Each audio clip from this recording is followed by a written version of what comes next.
Брехт и Станиславски, защото според мен, за да си адекватен в съвременния театър, е много трудно това да се случи, ако си последовател само на един вид школа. Нямам отношение към твърдия алкохол. Може би от време на време, като гледам за хиляден път Лебовски, ми се прииска да си направя бял руснак, така че може би водка.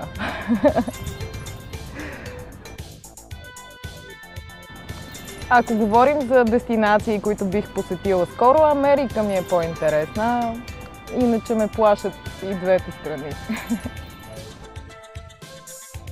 Драма, защото с това се занимавам, а куклите напоследък ми се случи, скоро ми се случи в Avenue Q, американски мюзикъл в Столичен куклен театър, да репетирам и ми се наложи да работя с кукли и мисля, че това е страхотно и че актьора и човека въобще трябва да развива въображение и това е най-важното нещо и се оказва, че през много врати може да се влезе в това. И куклите са супер.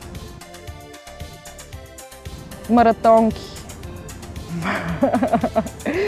Добре, днес му отпуснах края и съм с гуменки, но маратонки, защото човек пробва ли маратонки, разбира колко е бил глупав преди това да не носи маратонки. Заповядайте в театрална работилница с формата на Био Его Органик. Мисля, че там става ясно какво ми е отношението към тия неща. Тук ще си позволя своеволието да направя друга класация, например Хоакин Феникс или Филип Сеймур Хофман. Нищо човешко не ми е чуждо. Човек не може да е само едно, той си е всичко.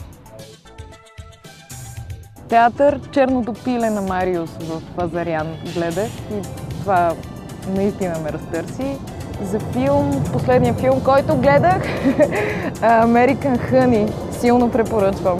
Наистина изключително силен.